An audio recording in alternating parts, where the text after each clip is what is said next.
Hello everyone. Welcome back to my channel, Tania Estelle. Thank you for tuning in and coming through my channel, for stopping by or just checking this out, my channel out. So I'm coming to you today with just I'm going back to my women quotes of the Bible. The last lady that I stopped with was Sarah. So if you want to check her out, please, I'll attach the link down below so you can see the other quote that I did pre. But today I want to talk about Rebekah, chapter 24, verses 58, which says,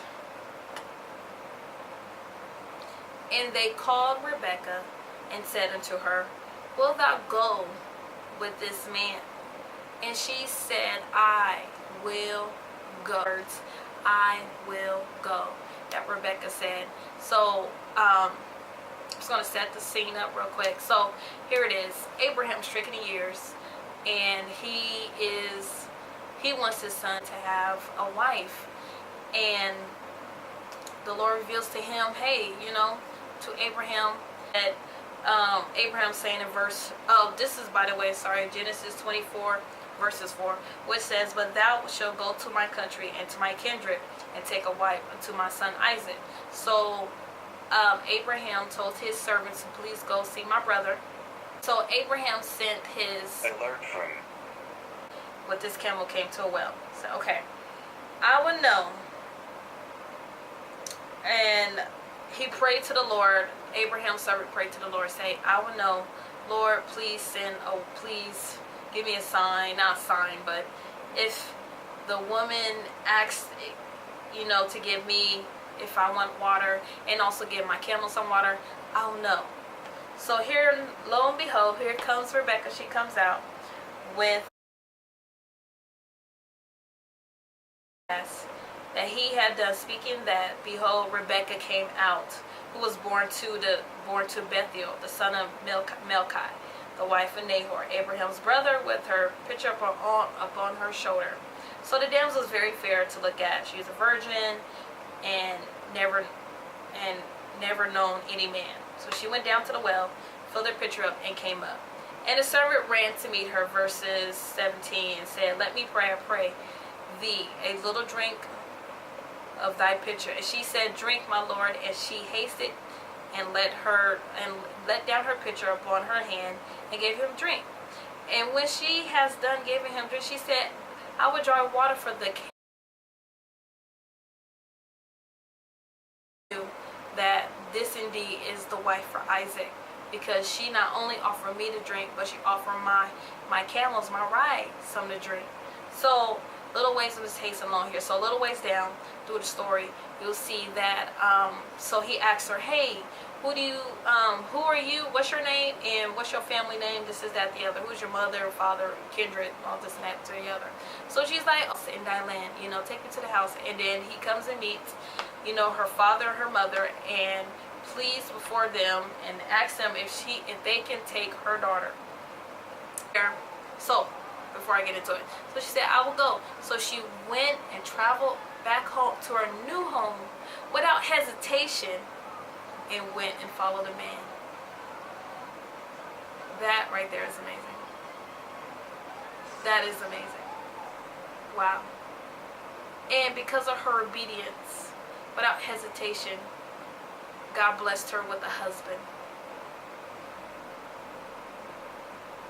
God blessed her with a husband.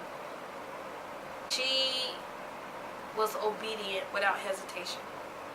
And it's like, how far do we trust God enough to him to go out and do what he say do?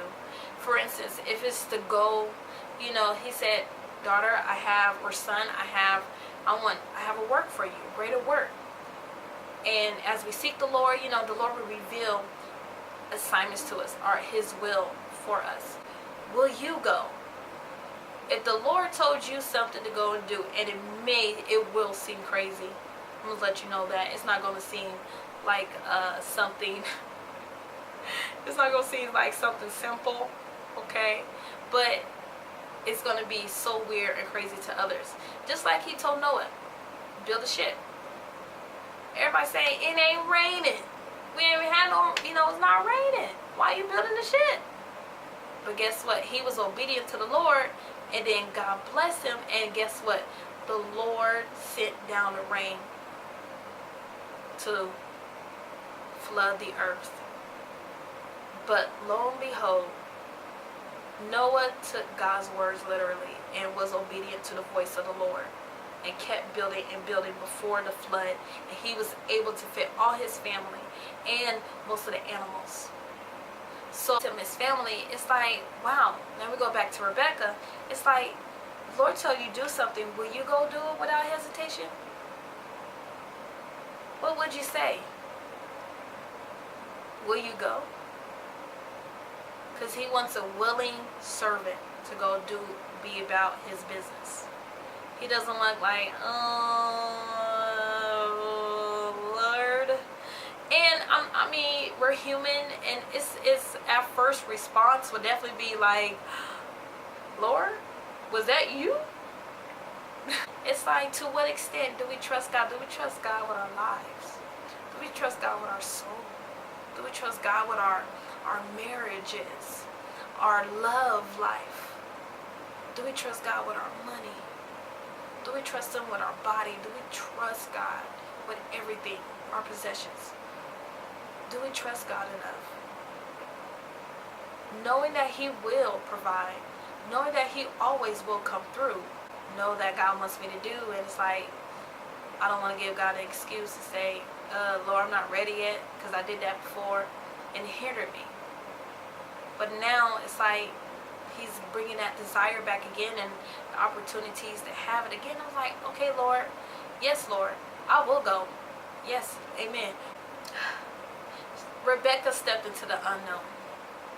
She didn't know what's going to be before her. Like, we don't know. We don't know what's going to happen tomorrow. We don't know. So she trusted in God. And do we trust God enough? Because of her obedience, God blessed her with a man that's from Him, a husband that's from Him. But we know that we can trust the Lord. Can we say, will we go?